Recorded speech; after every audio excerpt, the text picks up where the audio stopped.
Hi. Hello. I love a stylish granny, and I just think it is peak experience to be in your 70s and chain smoking and having martini at 11 and just have a full fit. And I do feel like that's still out there, and it's really nice to see. I love the women who are just like, refined in their 70s, dressing like fun colors, patterns, and all the people they're just kind of pushing against like you have to dress for your age to the extreme.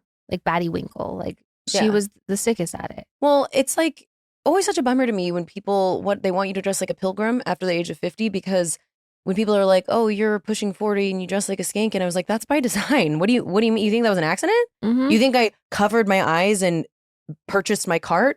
No, that was like, very intentional. I literally cropped this shirt. Yes, I'm very aware. Like I've tried to make it shorter. Yeah, as short as possible. Also, just don't be like jealous because be a baddie. I don't know. Be a baddie at any age. Do whatever what that feels like for you. But don't conform.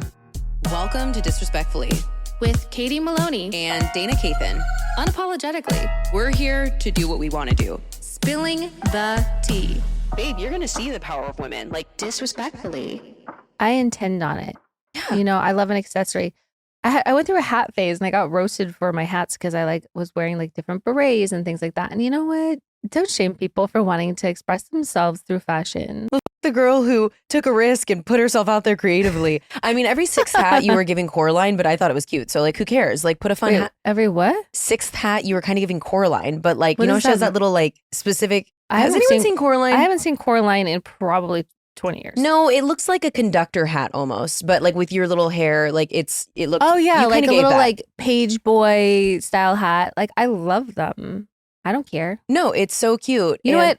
For fall, that's going to be my thing. I was talking to Caleb last night because we were talking about like the transition into fall. And I was like, wow, you were really giving crop top this summer. And you don't have to retire that, but like, what are you going to do for fall? I was like something low cut. Yeah, let those things breathe. Let it.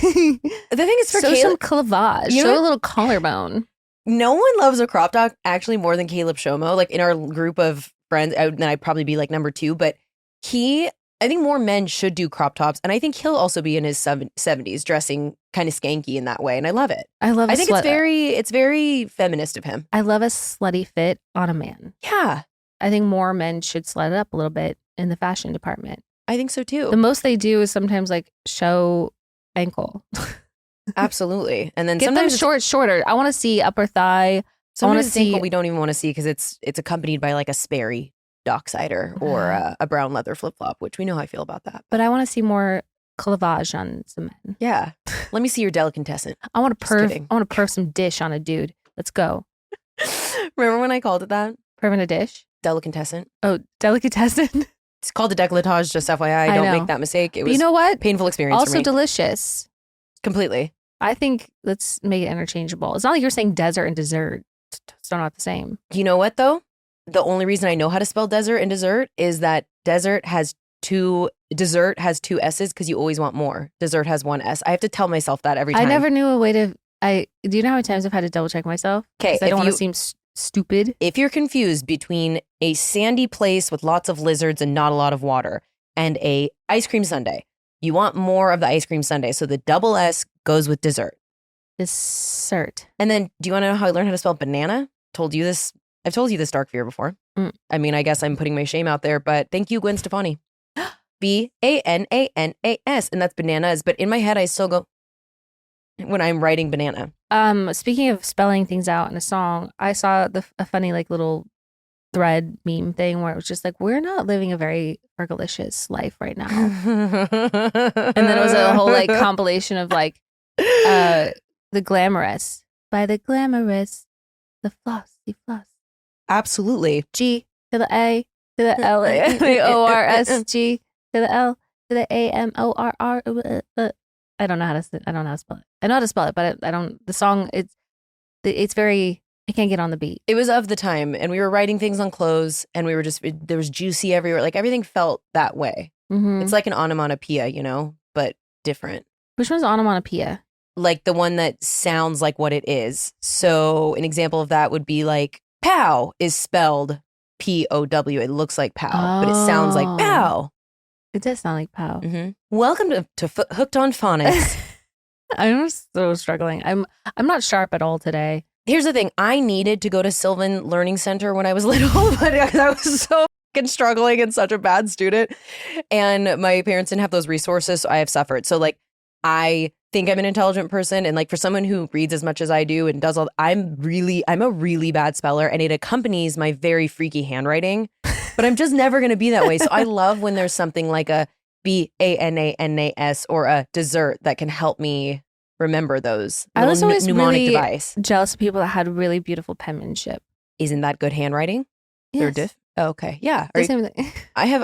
You think I don't have penmanship envy? Someone who I can just read it, I'm like, wow. I remember my friend Alicia had the best handwriting. It was so like perfect and cute. Was it and, like, bubbly? No, not really. It like she writes like typing, like she wrote like it was like typing. It was crazy. I'd never seen anything like it. You know, because back then like we all knew what our friends' handwriting looked like because we wrote notes to each other. Right. And I would try. Like I went through different phases where I wrote like my A's different and my E's different. Okay, You know, so were you doing it like was the A like you gave it a bubble there and then this? You know how like I wrote A it like this? like this, Yes. like the boop. Yeah, boop. you're like, Yeah. look at me, I'm different. I know. I couldn't have done it. Do you know what I could never master and I still can't do it? Is cursive. Do you know what is strange about me? Actually, speaking of that lady allegedly who got a vaccine and then could only run backwards normally, I'm the same way with cursive. Some words I write really beautifully in cursive, and Courtney saw it at Christmas. I was writing Lenny's name, like showing her how to write it, and it was the most gorgeous thing I'd ever seen. And Courtney was like, "Have you ever just tried writing in cursive full time?" And I'm like, "Maybe I missed the bow with that." Maybe. I don't know. I think it's always sort of like hit or miss. Sometimes I really hit some letters. I'm like, that was Stunning. professional. That was calligraphy. I watch videos of like people writing when they're like ways to like write out case. Then they do it 3 different ways that they just are inventing new ways to like write letters, and I'm obsessed with it. Well, when you say that, are you seeking out videos on YouTube like educational? Are you talking about like those TikTok lives where people are just writing names and stuff? No, not the lives. No, these are like it's called calligraphy something, like the page itself. And they just go through like or people make suggestions. They're like, now do S. Okay. It's great. Maybe I should check it out. Next time I come across video, I'm going to send it to you. Maybe for a D, in case you want to come up with a new way to write your name. I mean, I should, because it's the ugliest. I just took it so literally when they were like cursive. It's just like a really funky, ugly I paid somebody, it was like the service they have where they can design a new signature for you. You pay them like $20 and they give you like 5 different. But they teach. How do they teach you how to do it perfectly? They give you like a thing. I should see if I can find it. That'd be incredible. Guess what I didn't do any of it, but like I don't know why I was like in the market for a new signature. That would be incredible. That'd be an incredible gift. That'd be like the perfect gift for the serial killer or doctor in your life. I write in all uppercase. I mix it up. I like to keep them guessing. Every now and then I don't consciously do it, but like I'll throw in a lowercase e. I'm like, what?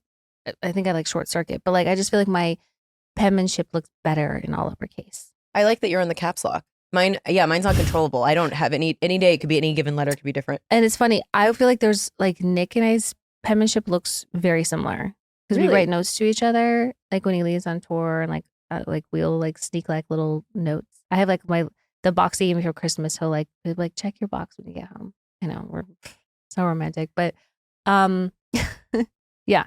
I mean, I like that you still.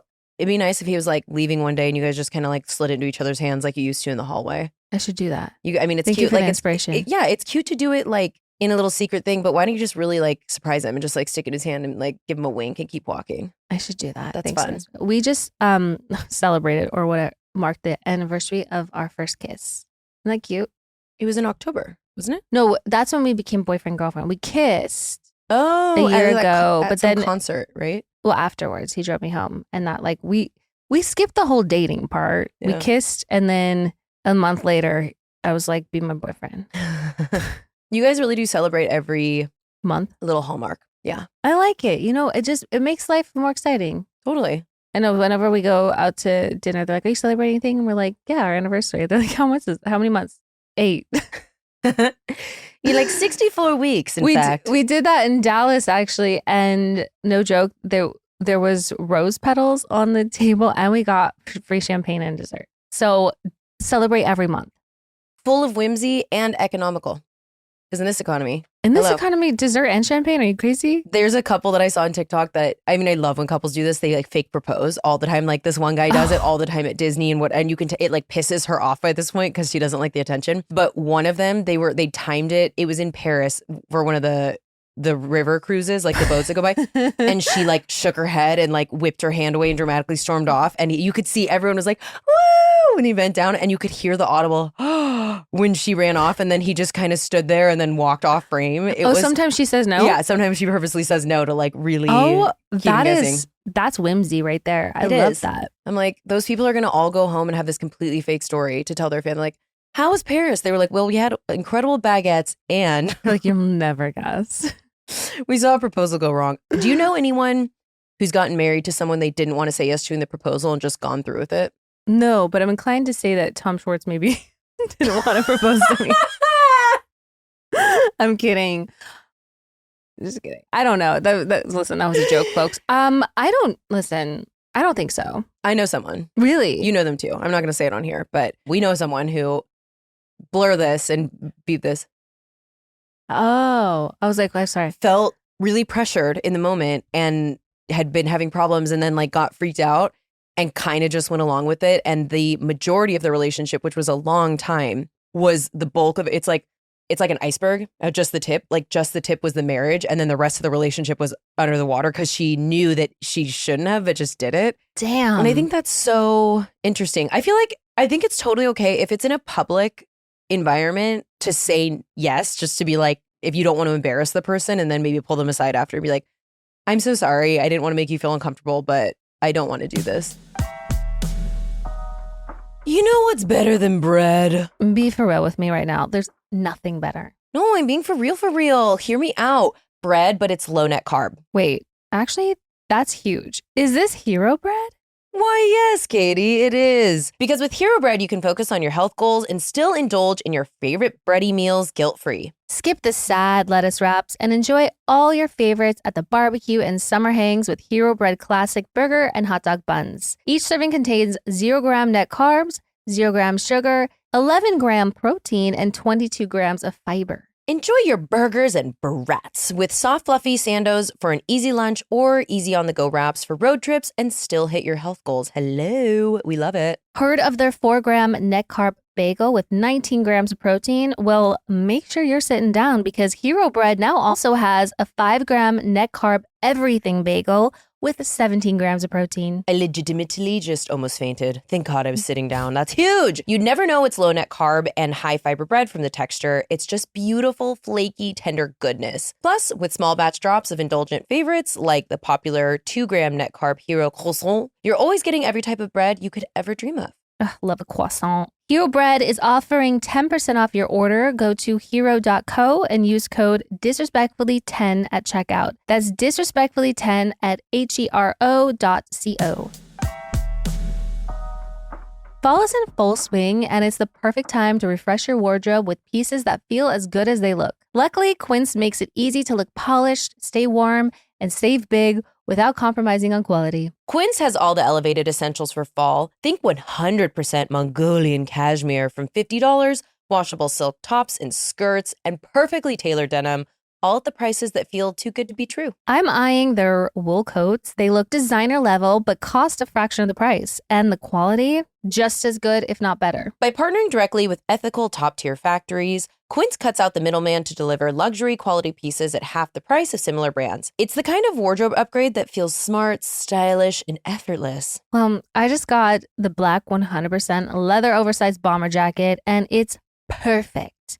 You guys have got to check it out. Oh, maybe I will. Keep it classic and cozy this fall with long-lasting staples from Quince. Go to quince.com/disrespectfully for free shipping on your order and 365-day returns. That's QUINCE.com/disrespectfully to get free shipping and 365-day returns. Quince.com/disrespectfully. What would your dream proposal be? If you wanted to be proposed to, like what, like in a fairy tale ideal scenario, legitimately around not another single person, and probably something that would just be special to me and the person, of like something we like to do, or like very intimate and private. Like I would, my nightmare would be anywhere in public, or like any group of people, and like jumping out of bushes, and like a videographer and like a photographer. Like I don't want any of that. But I also am kind of weird. I only about had the subject. one very public proposal. Tom? Yeah. Did you like that? Yeah. It ended up being sweet, but like I didn't like that it was poking at me so much. I understand, like it was like, you know, because he knew I wanted to be proposed to and I wanted to get married, and that when other people did it, like I would watch proposals and be like, oh my God, that's so sweet. And he, you know, so it was almost like he knew that me seeing other people get proposed to affected me, whether it was a negative or positive way. So like him like kind of utilizing that to like throw me off was a little interesting to me, but it was sort of on brand, I guess. Did you believe it was real when it was the other people, when it was happening? Yeah. And when he went over there, I was like, oh my God, you were taking the bit too far. And so then it ended up being okay. And then there was like a violin player, and then he brought in some like sweetness to it. So it was nice. But yeah, I just mean like proposed to in front of friends and in a restaurant, and also then it aired to millions of people. So yeah. What would your dream be? Private. Yeah, I don't know. It's just never. I don't have that gene.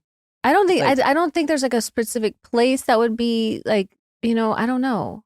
Not a holiday. I just think when it's just like intimate and private and unexpected, you know, that's the best. Allison, how did you propose? Or did you guys propose to each other? We proposed to each other.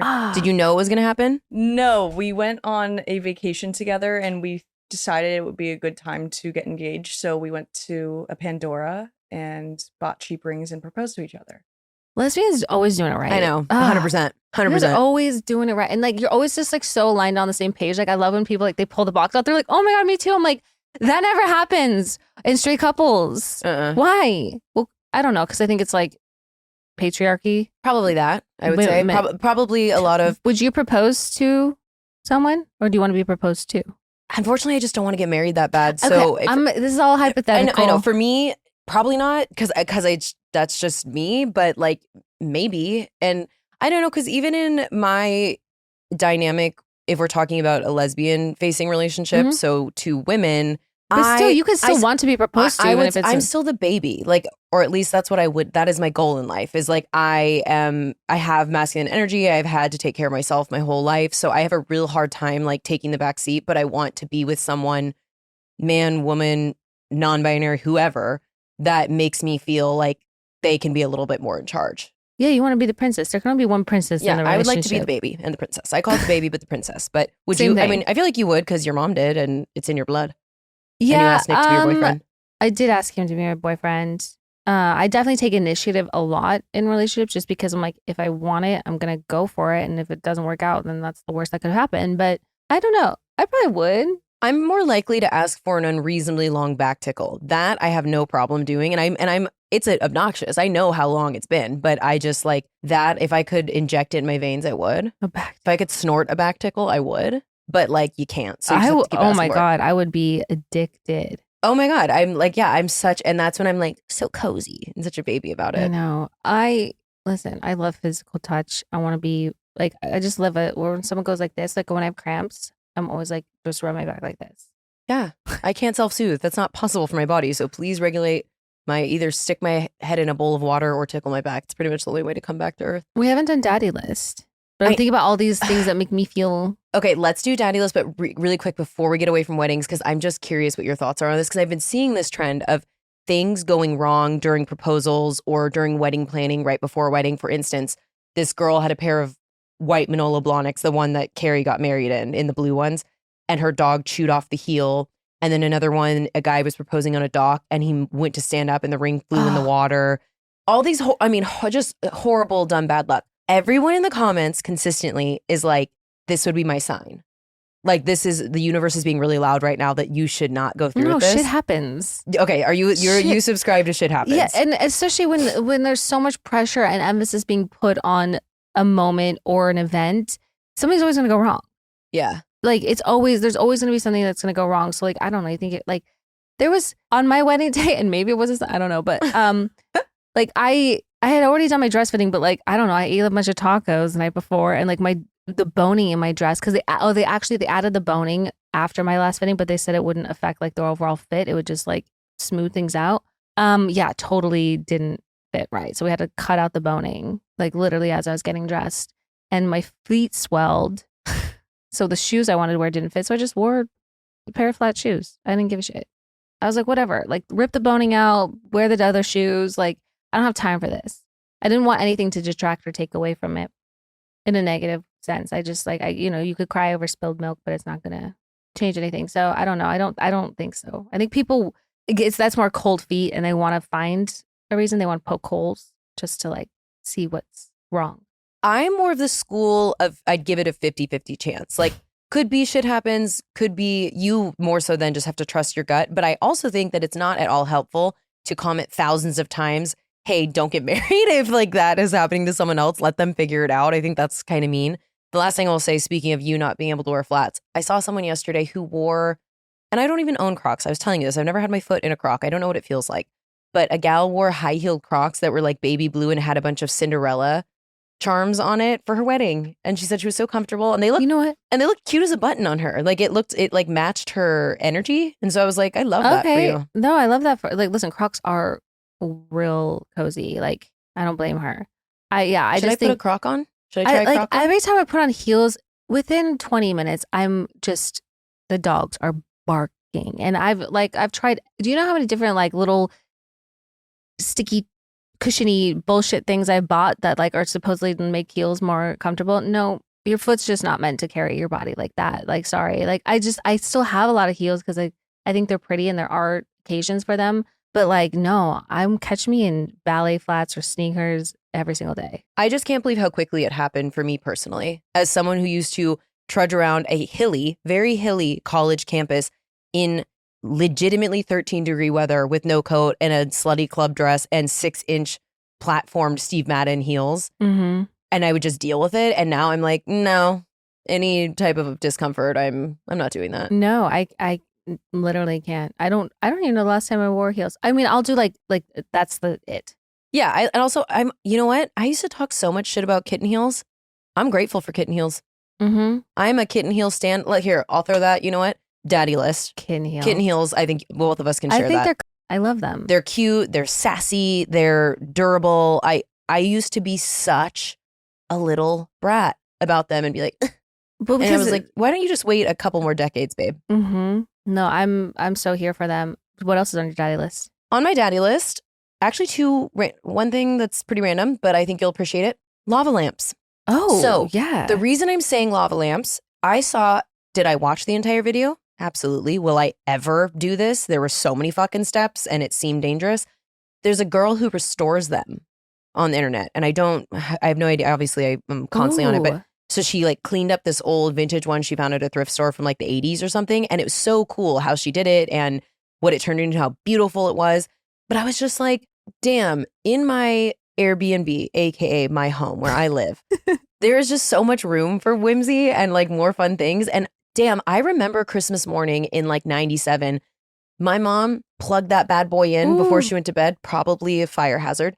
But we came out in the morning and there were presents, and me and Brittany each had a lava lamp, and we were like, damn, this is the shit. It's so How's it ever going to get better than this? I could see you with like a black lava lamp. Yeah. You need one. Yeah.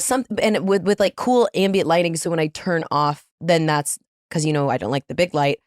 I just thought it was so cool. And I just don't think we talk about them nearly enough. And I think that other people out there. We should get lava lamps. Other people out there have them right now. Like, I know that people are still using them. Mm-hmm. So I love that. Lava lamp. And then I'm going to have to go ahead and put Limp Bizkit on the daddy list because their new song, Making Love to Morgan Wallen, just came out. And I meant to text Wes the other day because it's so fucking them, and the chorus and like the whole thing about it. It's just like made me feel really good to see, and watching people's reaction online, particularly other, millennials our age or like who grew up with this and are just so excited that they have a new song. It's really fun. Yeah. Making Love to Morgan Wallen. That is so fucking funny. It's so great. Fred, you silly goose. You guys are silly. I love it. They are. So that's mine. What's on yours? Mine's like relatively small, but I want to put Taco Bell on my daddy list because they have their Y2K menu out right now, which includes the double-decker taco and the 7-layer burrito, which were two of my favorite things on their menu. Walk me through it because I don't even know what So those are. they have their like decades that they're going through. So Right. they did like the 90s when it was the tostada. Yeah, and it was for a limited time. And then now this time they're the Y2K, their biggest menu items from the 2000s. So But what from an ingredient perspective? Like, why did you like those? What were the things? Like it's like a 7-layer dip, I imagine. So it's it's the 7-layer burrito is beans, rice, guacamole, lettuce, tomato, cheese. Okay. And then they have the chili cheese burrito, which is chili with cheese, like chili, And then the double decker is it's a taco, a crispy taco, but then on the outside is a soft shell with beans smushed between it. Have you never had this? No. Girl, what? I love when they mix with soft and a crunchy. That's obviously why I never don't get a Doritos Los Taco cheesy gordita And crunch. they have the Cool Ranch Doritos Locos Taco. Oh, okay. I saw that online, but I was like, what is this a new item? It's with the throwback. Yeah. I don't remember that. Oh, yeah. It's so good. And then they have the caramel apple empanada. And I feel like I'm missing one other one, but I don't know. But the thing is, they've really been pushing this like cantina chicken menu, which I just don't appreciate. Like it's not, to me, it just isn't, it's not hitting. And then also the chicken nuggets. Like, can you stop that? If you want chicken on the menu, the naked chalupa, that's all you need to do. That was one of the best things that's ever come out of Taco Bell, which is just, it's like the breaded chicken patty. That's the shell. And then all the toppings and stuff are inside of it. Delicious. Ugh. As we know, whether it's what I'm watching or listening to or eating, I just find the one thing I like and then that's just what I do for the rest of my life. So I personally don't need to try anything else because I just really like what I like at Taco Bell. And I had it for the first time in maybe a week or two, which is a lot for me after Raleigh's birthday. At 5 p.m. I had that for dinner and went right to bed. It was incredible. Oh yeah, I had the same thing. Well, the problem, okay, here's the thing. We ordered it the other day, like right when it came out. I was waiting. I was like, September 9th, boom, we're on. I don't know what they were doing over there, but they made it so poorly at the Taco Bell over here. So then when we got back, we're like, we have to order from the good Taco Bell. There's always, you know your ones. Every city has a good Taco Bell. It hit big time. Thank God. Something a little kooky happened. I'll tell you after we finish your daddy list. Remind me about Emma. That is my daddy list. Oh, that's it. Okay. I also, no, that's my daddy. Okay, well then I'll tell you this. I was at Emma's and ordered food for me and her, and we're both ravenous. And then it's like, oh, your order's about to be delivered. And I was like, oh, that's interesting. And I look at my phone to my home. And she was at Allison's, and it's only like it's quick for me. It's not far. So I was like, we should just go pick it up. And she was like, no, call him, see if he'll bring it here. Just tip more or whatever. So I called him. I was like, hey, I'll tip you more. Can you please? I'm so sorry. And he was like, yeah, totally. I'll do this, whatever. And then all of a sudden the order ends. Like, it's been delivered, but there's no photo of the delivery or anything. And I had sent him the address via our conversation on the app. And I was like, no, he seems like a good guy. Like, I think he's gonna bring it. And Emma was like, no, he's not gonna fucking bring it. I knew it. Like, these shyster. And I was like, no. I can tell. If anything, it was a clerical error. Like, he ended it because he had to, because he didn't want to get in trouble for the delivery taking too long. Like, they have parameters they have to meet. So we were like going back and forth. I kept going outside like a fucking little kid in 96 waiting for the ice cream man, just hoping that if I stared at the street, it would help the situation. It didn't. Kept going back and forth, and she is coming unglued. I thought me hangry was annoying. Oh my God. I was like, let's just fucking drive. The place is here. She's like, no, I want that sandwich. So we're about to get in my car to go stop by my place to see if it was there and then go to the place we were ordering from. And then this car comes around the corner and we like grab each other. And I was like, I think that's him. And he pulls up and I was like, is this our order? And he brought it. So oh, that's really nice. You can't tell me that there aren't good people in the world. I just won't hear it. There are. It was magical. I was really thrilled and glad that I knew I had a good feeling about him. What a good Samaritan. He was a good guy. And how that's much did you tip him? $15, which was for the order, which was like 30 something. Mm-hmm. Emma was like, that's a lot. But I'm like, but this is not his problem that I fucked that up. And yeah, I also have been trying for a while now not to use ordering things as much. And I've been doing better about it. But then there's those days when you're hungry and fussy or something is wrong. And I'm like, throw money at this problem. I just do not care. Oh yeah, no. One time we were in New York and we were staying at a hotel and it was one of those things where like we had to switch rooms the second night because one of the rooms was booked. I don't know.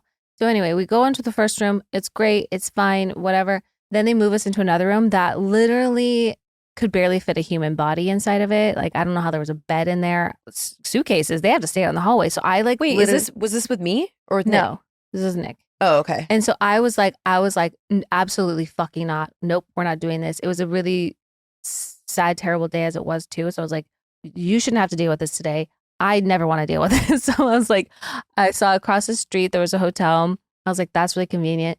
They had like a suite available for like $800 for one night. I was like, fuck it, let's go. We literally go across the street. Immediately they check us in. It's only like noon. So daddy. And yeah, I was just like, you know what? We're not dealing with this.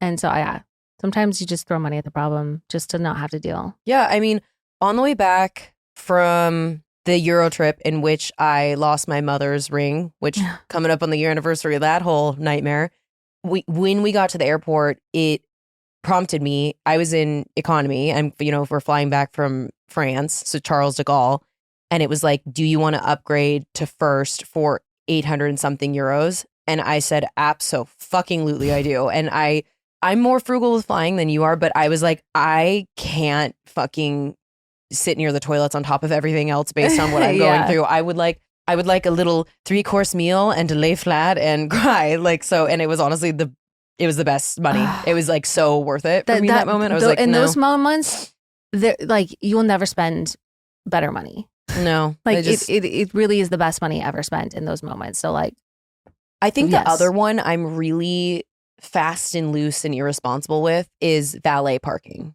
which perhaps I've talked about before, but I get really bad parking anxiety. If I don't know where, I've never been to where we are going, I will look up the Google Street View and I'm sure I've talked about this before. And Logan was giving me a hard time the other day he's like, do you know how much money you could have saved by now if you just gone to find parking? And I'm like, well, first of all, I'm a woman. So if I'm at night alone and I'm having to walk, and I don't feel comfortable, or no, thank you. I would say the collection of parking tickets would easily debunk that. Yeah, also that. And I'm just like, you know what? If I have, or there's like a lot right next door that's overpriced, I'm parking. I just don't care. I can't deal with that. I'll just take an Uber to not even, just to completely solve the problem. Yes, also that. Drop me off at the front. 100%. Yeah. And that's even more expensive. So yeah, like whatever. Should we talk about Raleigh's kooky, funny 34th birthday that I'm never doing again? Yeah. Can we please do not ever let this serve as a PSA to people. Here's the thing. I think Raleigh would have a different take on it because I think she had such a great time, which we love. Listen, no one had a bad time. I had a great time. Like, here's the thing. So for Raleigh's birthday, Friday night, we did an early dinner, and I mean early bird special. We did a 5:30 p.m. dinner with just a small group of friends. Daddy. We were all in bed by 8. It was incredible. But we also had to be up at 7. So on a Saturday, which I don't like to be up at that time for literally any reason, unless I'm going to Europe or something. But I'm like, woke up, went to Raleigh's first because I wanted to bring her a Boys Lie sweat outfit because we were like, okay, Raleigh just wanted to go to this dive bar in Culver City. Opens at 6 a.m. Opens at 6 a.m. So that was the whole bit. Originally, she's like, I want people to go there right when we open. And I was like, eh.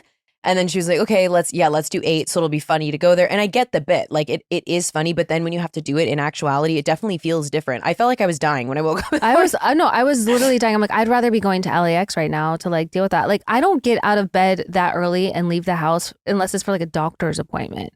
Oh, yeah. Or the airport. So like, and I'm like, oh my God, I gotta go see people. I don't talk to people that early. Do not bother me before like 11 a.m. unless we're doing this podcast. But truly, I was just like, oh, and socializing, like this is gonna be interesting. No, I hadn't slept. And so I got to her place. She is bright-eyed and bushy-tailed. I am trying so hard not to seem annoyed because I'm not annoyed. I just am not a morning anyone who knows me knows this is not my shtick. So we're like in the car on the way down there and I'm just dissociating out the window and she's like, like chatting. Yeah. So we get there. Other people were there at 8 sharp. Her and I ended up getting there at 8:16. But she also then asked me to make a TikTok for her that I thought was going to be easier than it was, of taking videos of every single person. And then she wrote down the time so we could timestamp it of like, when are people going to get here? And like the latest one was like 1:30 p.m. I think you had the idea. You're like, wouldn't it be kooky? And then she was like, yeah, you're doing it. No, I think she was the one who she was like, she floated this fucking idea to me. And I was like, well, I love you. I would give you my limb. Guess what? I'd sooner give you a goddamn kidney than do that again, because the next day it was and there was 3 groups of people. You and Floor and Nick and Caleb were one. Kate and Michael were another. And then Hot Donnie. And I was like, I don't know what happened because I was doing it all in the app and it just didn't take. And I was so frustrated on how each clip was a second and a half and there was a billion of them. And then you had to put the timestamp with the names. Some of the people I had met for the first time. So I'm like cross-referencing this list. Raleigh's just like hanging out, having her best like hangover day. Anyway, it was a whole thing, but the day ended up being really fun. I made it till 5 p.m., which I was pretty proud of. Where'd you go? You stayed at that bar till 5 p.m.? I was there till 5 p.m. And then I just looked up and I said, no, I've had enough. Oh, I'm forgetting the most fun part of the day for me. So this particular bar. Dayna threw up in the parking lot. So their shots are in short glasses that you would drink. They're in like tequila soda. It's a full cup of like a liquor. rocks glass. Yeah, it is so scary and upsetting. And someone gave me one. It took me an hour and I finished it. I was like, okay, one more and then I'm good for like the afternoon because there's so much alcohol. And I went to take a sip and it just got stuck in my mouth. Like, you know, when you just cannot swallow liquor, and I'm chasing it. And I put pineapple juice in before, take the shot, pineapple juice. I swallowed it, but the second I swallowed it, I knew I was in trouble. Luckily, I was right near the alleyway to where you go smoke, and everyone's talking, and I just go, fully go, in front of everyone, who, by the way, I don't think anyone really saw it. And I've been chatting with this guy at the bar who was like, there was these really drunk guys, and me and Raleigh were playing shuffleboard, and they were like laying on the shuffleboard table. So he was like helping us, being like, hey, you guys get off this thing, run outside. And just like a little kid, I like throw my arms back and just vomit. Super unfortunate. And I look over and the guy who had been helping me was looking at me and was probably judging so much. Anywho, I bounced back, which was nice. I don't usually bounce back from vomiting, but it's because it was just that shot did not work just like for my body. It just rejected it immediately.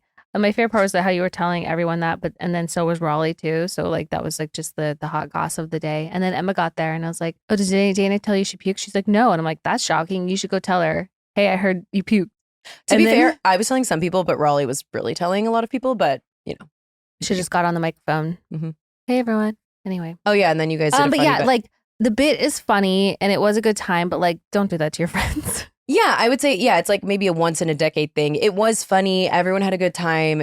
People could come whenever. We didn't really care. She had a great time. So who cares? And also when it's your friend's birth, it's like what they want to do. So you just kind of go along with it. But yeah, I'm just not built for that. Like, I would like to split the difference. Why don't we start at noon? Yeah. And be done by 6, you know? That's great. So it's like still early. I love like a day hang, like a day drink, because that means I'm home in bed early at a normal time.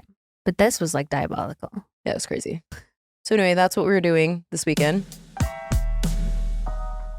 We have to talk about Revolve for a second because I've been feeling so hot, sexy, fresh in my Revolve pics lately. You're speaking my language right now, Katie Maloney. It's honestly become my go-to for everything. Like whether I've got emo night, or I'm just trying to refresh my fall closet, I know I'll find something I love. I just ordered the cutest dress from Norma Kamali for a friend's emo night recently, and it's so flattering and so comfy, and it shipped in like 2 days. That's my favorite part. Free returns too, just in case, but you know, I'm definitely keeping it. No, the quickness at which it ships is actually shocking. It's amazing. With authentic, high quality products, new arrivals daily, inclusive sizing options with options from XXS to 4X, personalized product recommendations based on your favorite products and purchase history, and curated edits so you can shop styles that fit your vibe without endlessly scrolling. Revolve rocks. The best part for me is how easy it is to shop. Like, I don't even have to think. They just have these curated edits for every occasion. It's really helpful. Plus, the recommended for you section is scarily accurate. I always find pieces I didn't even know I needed. Whether it's a weekend away, a big night out, or just a little style refresh, your dream wardrobe is just one click away. Head to revolve.com/disrespectfully, shop our edit, and take 15% off your order with code disrespectfully. Fast 2-day shipping, easy returns. It's literally the only place you need to shop from. That's revolve.com/disrespectfully to shop my favorites and get 15% off your first order with code disrespectfully. Offer ends October 1st, so happy shopping. The Emmys, I mean, I only caught what I saw online, but I did love Seth Rogen and how many Emmys he got. I think it was well-deserved, that show. How many did he win? I think 4. Wow. The studio. Yeah. I'm glad that it swept. I thought it was so well done. We were big fans of it. And I think he said in one of the speeches, I never, like, he's maybe never won anything, or I don't know. He's obviously had such a long, prolific career to maybe not be recognized in a serious way. And he was so incredible in that show. So loved seeing that. Megan Stalter is so funny. She's so She just never is out of the bit. She was literally wearing t-shirts and jeans and sunglasses, and they're like, "Who's your outfit by?" And she was like, "Well, I just didn't want to get recognized, so I just wanted to keep shades on." And they're like designers. She's like, "This is Hanes and this is Levi's. Those are designers."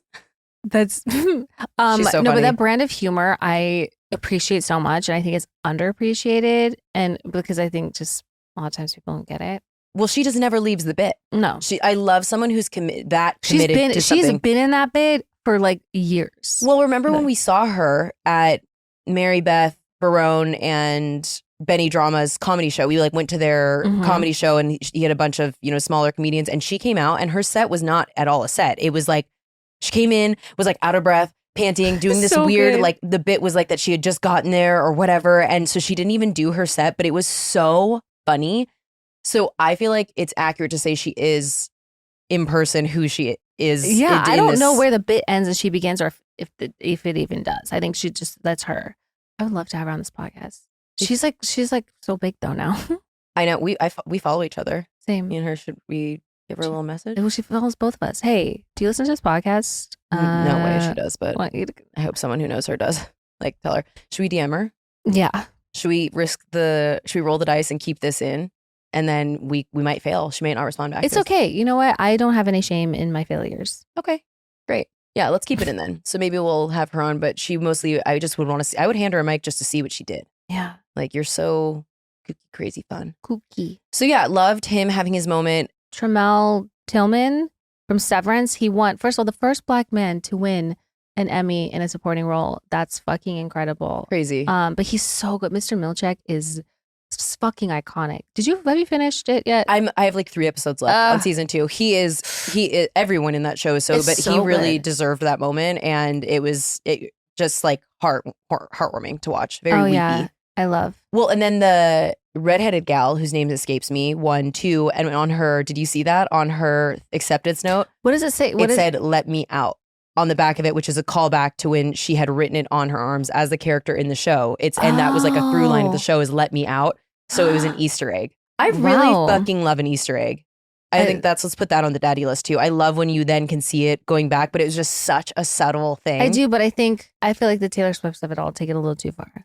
Where every like little number and everything is an Easter egg. It's like there's no coincidences or just like things that don't matter. But the problem is when that happens is your fan base assumes that every single thing, like you're saying, it is an Easter egg. So it's not always, but I thought that was a really cute little yeah. note. I think they need to be used methodically and sparingly. Yeah. There we go. Also, am I a total fucking dingus, or is there 5 Emmys? Because I'm confused. Like people we know in the industry, they were like Emmys like last week or something, or another day, and then there was one on Saturday, and then there was one last night. What is going on? They have the creative arts because I think there's just so many categories. I mean, television is like movies is pretty much like it's a movie, and there's you can, but like with television, there's competition, there's reality, there's documentaries, there's scripted, there's talk show, there's so many different types, and then on top of that, there's so many different creatives that go into it as well in terms of like costume design, editing. So like when Ariana and I presented, it was the Creative Arts Emmys. Basically, one's televised and the rest isn't. Okay. And so this was the televised one, obviously. Yeah. That's okay. Got it. For like prime time and like, yeah. But it's still like, because there were still primetime shows and all that got nominated, but it was a lot of like the editing and production end of things for creative arts. But either way. Well, speaking of television Same and things that are award. streamed, I think we need to discuss, there's 2 documentaries, one that's more recent, one that's a little older that we need to discuss. But can I give you a quick sidebar about a very strange movie that I watched last night, stoned, for no reason? Mm-hmm. Have you ever seen Fear? No. With Mark Wahlberg Mm-mm. and Reese Witherspoon? What is the synopsis? So I'm going to give you my own, but first I want to pull up, let's see what it says online, because it's quite shocking. Leia, have you ever seen it? No. Okay, it came out in 1996. It's very scary. Here's the overview. When 16-year-old Nicole Walker, Reese Witherspoon, meets 23-year-old David McCall, Mark Wahlberg, at a Seattle nightclub, she falls in love.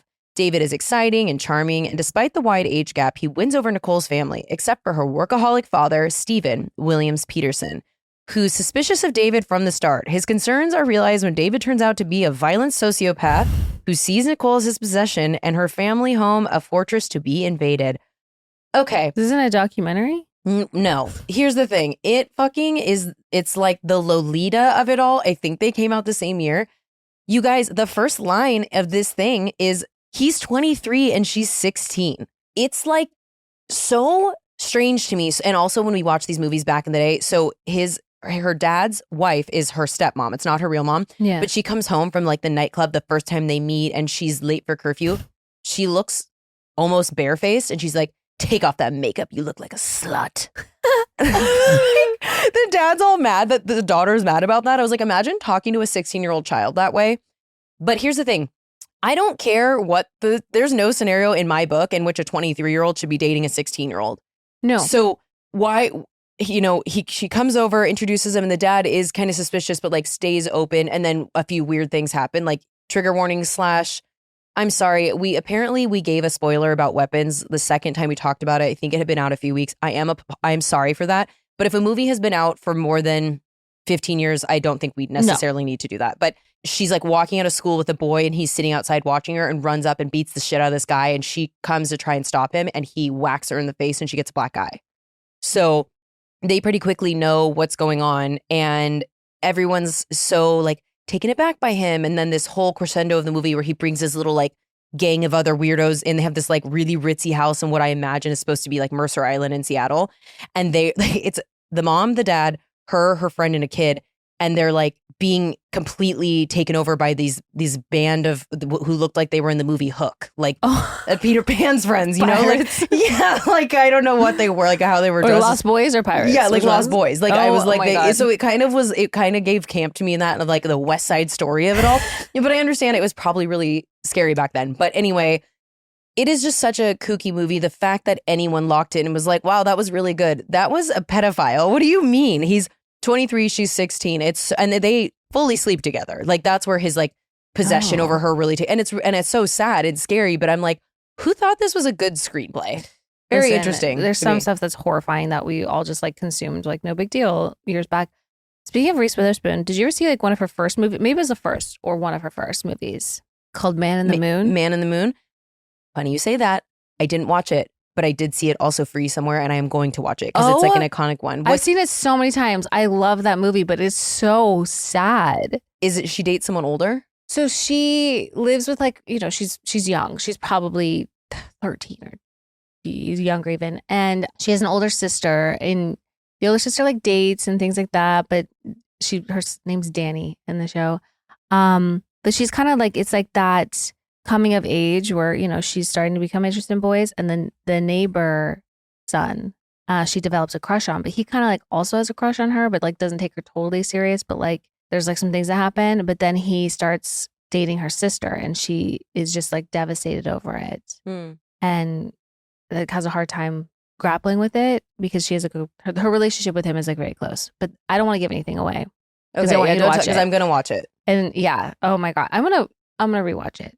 And we can do a perfect recap that people are going to be obsessed with. Yeah. Anywho, speaking of that, let's talk about the Charlie Sheen documentary and the unknown number because we might have touched on it barely, but I do want to talk about it. We can talk about Charlie Sheen. Netflix stays pumping out good documentaries that I'm. Oh my God, from the Poop Cruise to Charlie Sheen to the unknown number. Yeah, they're really killing it.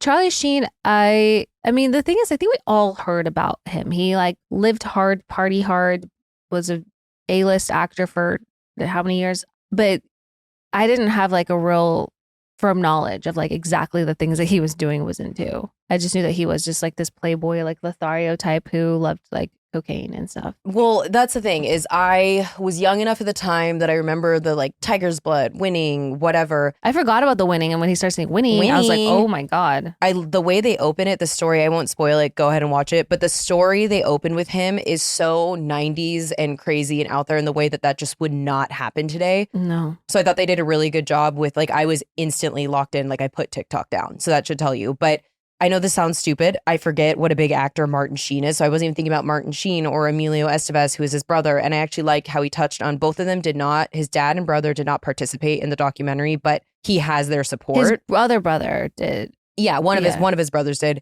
And I loved what he had to say about it. He was like, yeah, I put them through so much during my years of addiction. He's 8 years sober right now. I mean, he's a fascinating person, but someone obviously with the Matthew Perry of it all, there's so many parallels I see between his story of drug use and this horrible disease and things he did during the time. But there was so much I didn't know about him. I didn't know that he was married 3 times. I didn't know that he was HIV positive, and maybe I just haven't like heard a lot about him in the news lately. So like it was interesting. He talked about that openly like years ago. I just didn't know. So there was that. The Heidi Fleiss of it all is really crazy. She is kooky. She's kooky. She's like a bird trainer now or something, but which good for her, like love, explore your passions. But she was 27 at the time and the biggest madam in Hollywood. And I don't know that if she had been paying her taxes correctly, that she would have gone to prison. But she basically has the perspective that, and it's not totally untrue, that he is directly the reason he kind of rolled on her. It seems like he did. He said he had to. He said, listen, this is going to happen, but you got to roll on her to avoid it. But like the reason why she got caught wasn't because of him. Wasn't it because the check, which was his fault? It was her taxes. It was the taxes. Yeah. I think then they started discovering other things. Yeah. Yeah. So, but I just, again, being so little at the time when that was in the zeitgeist, her story is fascinating. I would love to do more research on that and just understand it of like how that even all went down. But women in male fields, I mean, I do love to see it. So good for her. But my biggest takeaway from the documentary was I think that he's so different than what I pictured him to be, at least now, from the time he's had being sober and the healing that he's probably done. He really had a grounded, respectable view on so much of what he had to say and taking accountability, which... Yeah, that was not, I don't want to say surprising, but that was a really poignant part of it all, I thought. That was completely surprising to me. Oh, I was like... I would hope that if he was sitting down to do a documentary that he's got his fucking wits about himself. But like, I was surprised like how much he had it together and how good he looked, honestly. I thought he looked really... I think he's had some work done, but like he still looks, for what that man has put himself through, like things could be worse. No, I thought the same thing. I was like, I think he looks good. And I think that, especially from all the... What? I just thought about the Sean Penn portion where he just had a cigarette in his hand the whole time. And they're like, this is what Cole Sprouse thought he was giving. 100%. I thought about you. 100%. And he's Sean Penn. So it worked for him to be ripping darts during that interview. Also, and then smash. Looks really good. Yeah. The thing, he always been looking good. But like, he's an older guy now. And like, but still like, smash. Want to know a crossover? What? There's a part about Sean Penn in Matthew Perry's audiobook.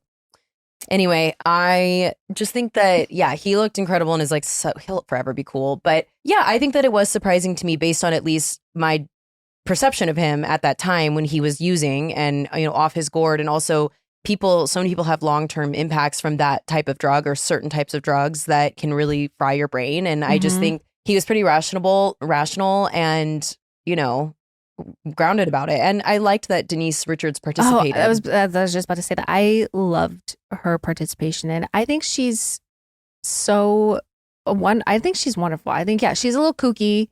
She's a little out there, but I respect it and I appreciate it. I like when she was talking about how Chuck Lorre hit her up and was like, we can't get a hold of Charlie. We haven't seen him in 2 days. Can you go over there? So she goes over there. Sure enough, he has hookers in the bedroom with him, and she just starts making them all sandwiches. And John Cryer shows up. He's like, so you're just making them all sandwiches? She's like, yeah, they all got to eat. She's like, it's not their fault. Like, it's not their fault. Which it's not, but she went through so much with him. So much. And had really, really small children at the time. Like, that must have been so scary. And it's cool that she supported him for this part of that journey. Mm-hmm. And he supported her. Like, I think he was participating in her reality show that she just did. Right. And then I remember him also like having the marriage with Brooke Mueller. But is that the third one? Yeah. I knew nothing about that. Oh, nothing. Yeah, because that's when things went south fast. Yeah, I didn't. She was a news to me. Yeah, she was a little. Well, I think she talked about that too in terms of drug use and whatever. And he said like she was chasing the dragon long after me. I think he meant like she still was struggling with addiction, possibly still does. But yeah, I mean, it was a little tough to watch. Also, I forgot that 2.5 Men was such a gargantuan show. And I had no idea show. I had no idea he was the highest paid actor to this day of any show that's ever happened because of $2 million an episode. Yeah. And they gave him that and then he got fired. So I don't really know what the deal is, but that was crazy to me. $2 million an episode. Like, and they would have like 20 episode seasons. And it was a 2-year contract. So it was both seasons. Like that's it just does not even make sense. I did Google because one of my favorite things to do when someone's net worth comes up is to Google it. And I know that it's oftentimes not correct. But what Google had to say about this, allegedly, is that his net worth was around $150 million because of that. And it's about 3 today. So they basically said there was multiple factors for that: legal troubles, child support, multiple marriages. A lot of it was hush money of when he was first diagnosed with HIV and all that, which is like so sad. And he was, blackmailed and whatever. But it's always interesting to me when someone has such a big number. And it happens a lot. We see that with athletes or people who just come from no money to all of a sudden this more money than they even know what to do with. But I thought that was interesting too. Well, that explains the documentary. Sure does. But yeah, no, and I liked hearing from John Cryer. I liked hearing from the people that were closest to him, even his like best friend or drug dealer turned best friend. Yeah. That guy. I wish we could have seen Melanie Linsky on there because I love her. But maybe they don't like each other. I don't know. Who's that? She played Rose in 2.5 Men. She's like so good. And now she's in Yellow Jackets. Should you try to get her on here? I think she follows me on Instagram. Do you know her? Well, hit her up. Let's ask her. Okay. Yeah, she's married to Jason Ritter. Jason Ritter. John Ritter's son. He's an actor as well. Oh. Yeah. But I love her. And that was like where like the first time I saw her. Was she like the obsessive? She was like obsessive. The neighbor that was like always just showing up on the porch. Kind of stalker. But who is it? Did she like Charlie Sheen in the show? Yeah. Or is it okay. Interesting. Yeah. Yeah. Anyway. So very much worth watching. And then this one, its time is come and gone, but it is still so shocking. Unknown Number. The catfishing documentary about the daughter who one of the most shocking reveals ever. And we're gonna spoil it right now. If you haven't seen it, I don't know what to tell you, but like it's first of all, if you're on social media, it's been spoiled a billion times for you. But yeah, it's rarely in these types of documentaries where someone like does something pretty heinous and disgusting, do they participate in the documentary and just like it's nothing, and then it's revealed that they were the perp. Okay, if you're still listening and we said spoiler, I'm assuming you know what happened. So it is revealed that this girl who is horribly sexually harassed, abused all over these sex 2 years. For 2 years. Over a number like that was unknown. And the crazy part is they lived in a really tiny town where everyone knew each other. So that made things all the more strange and scary. But yeah, for 2 years, she would get berated for all day long. Thousands and thousands and thousands and thousands of text messages telling her to kill herself, that her boyfriend's cheating on her, really sexual graphic messages. Uses the word creamy a lot.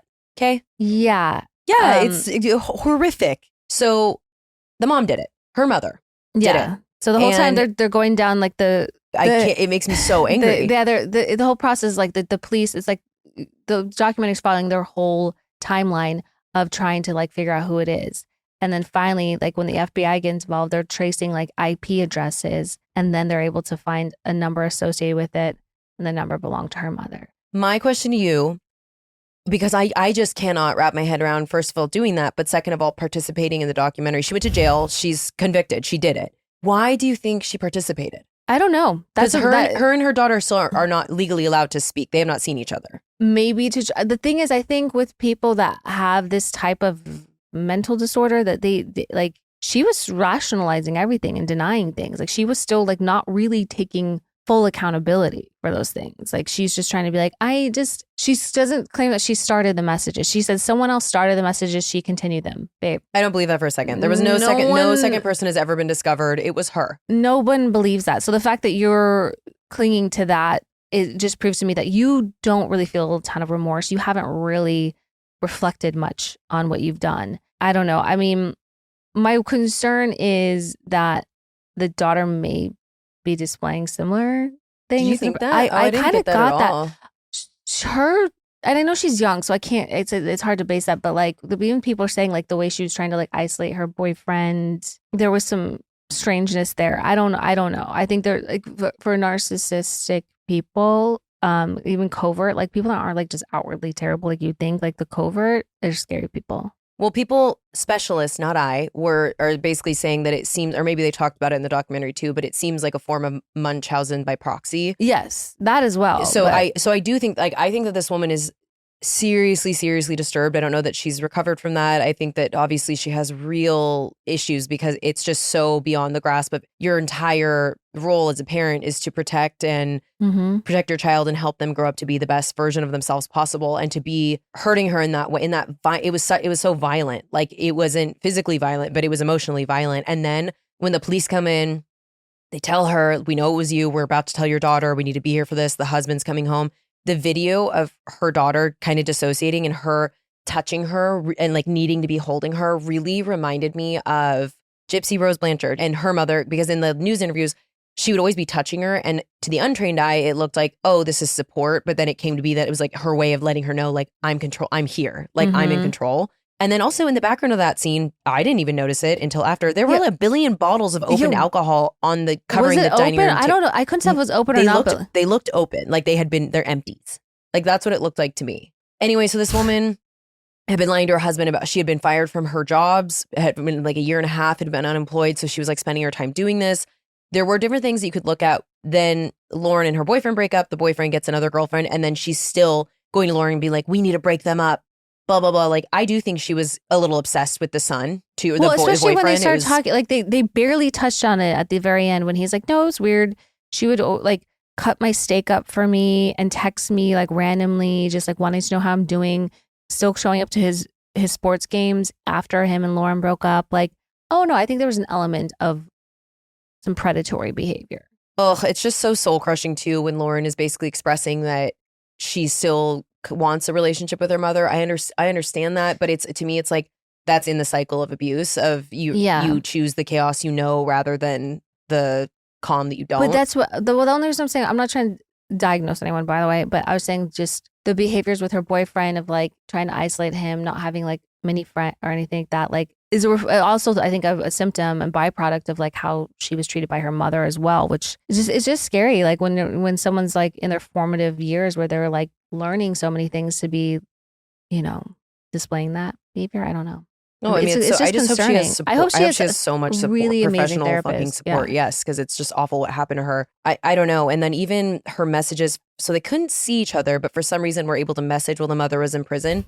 Even her messages in prison really gave me pause. Like it was so much, it felt like love bombing. Yeah. By reading it. And so I was like, I'm not sure that you should be able to be doing this. And it's your mommy. Like you naturally want your mother. So I get it. I don't judge her at all for having those incredibly complex feelings around the situation. But yeah, that was one of the more shocking documentaries I've ever watched. It was, and now people are posting like other people's reactions to finding out.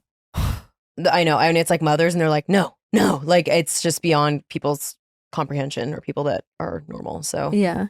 Anywho, those were the docs. That was pretty basement behavior. Do you think we should get into some basement? Yeah, go ahead. Okay, I just have one today. What's that? And it's kind of a whiny brat thing because, I'm 35, getting up there. I found my first gray hair and it was really erect. It's standing straight up like this. That's how they start. I plucked it and the root underneath it. I was like, well, this is apparently the healthiest hair on my head. So I feel like I'm about to start getting a bunch more of them. I threw it out. It's just like my chin hair. And then a few days later, boom, antenna back. Nice and silver right here. So, I embrace aging as much as I want a facelift and other things. But at the same time, it was just like a stark, also because my hair was blonde for so long, maybe I just never noticed it before. And now my hair is darker so you can. That's definitely part of it because, yeah, they blend in. That's why I'm always jealous of people with blonde hair, like color hair, because like they're, and now I just like kind of do an all over color on my hair now just because they're strands. It's not like I have like the roots that grow in gray. They like, it's just like little strands all over. And like, yeah, when they first started coming in, little sprout, like an antenna, like a little alfalfa sprout. And well, mine is basically north and south. I look like a fucking aging compass because I have blonde north up here and I have the blackest hair you've ever seen in your life that grows back within 6 hours. I'm going to time it next time. I ripped it out with my fingers at dinner. I couldn't even focus on our conversation at Raleigh's birthday dinner because I could feel it. I almost asked you if you had your purse tweezers and I ripped it out with my fingers, which was like, again, huge follicle, gorgeous. The strongest hair on my body is this fucking chin hair. Anyway, so it's a part of life. Sharp. But I was kind of like, oh, okay, well. Well, mine is not really, it's sort of in the same vein because it's vanity based, but is a hormonal acne. Like I have been breaking out like crazy and it's all like in like this area, like the lower face area. But like, what the fuck? And you're so prone to such good skin. So it's so shocking when my that skin, happens. I could like literally just splash water on my face and I'm fine. You know, like I try to keep my skin routine pretty simple. I think that's just like the best route for me. But out of nowhere, they just keep popping up. And it's fine like every like maybe 6 months to get like a little blemish. But like I've had like 6 in the last week. So keep sticking your stars on and hoping for the best. Yeah, I got my like little patches, my little star face patches that I put on. Well, perhaps we need a little TLC. A little reboot. Just fine. Yeah, this was another random episode. Super random. I don't know. Sometimes they're good and sometimes they're freaky, but I hope this was a good the stream of consciousness. You just never know what you're gonna get. We just never know. And honestly, I did my 48-hour D&D. That's why I didn't go to the concert last night. I could not be bothered because after so much on Saturday and then also dinner Friday and then that Saturday, I just was like, no, thank you. I'm done speaking to anyone. It was great. So I think I need like 48 more hours of that. And then I need a little bit of that today, or a lot of bit of it today, because this week is busy. I'm going to do that too. All right. So let's just go do that. Let's just go do that. Well, thank you for coming along this very random journey. And till next time. Till next time. Okay, love you. Bye. I love you. Bye.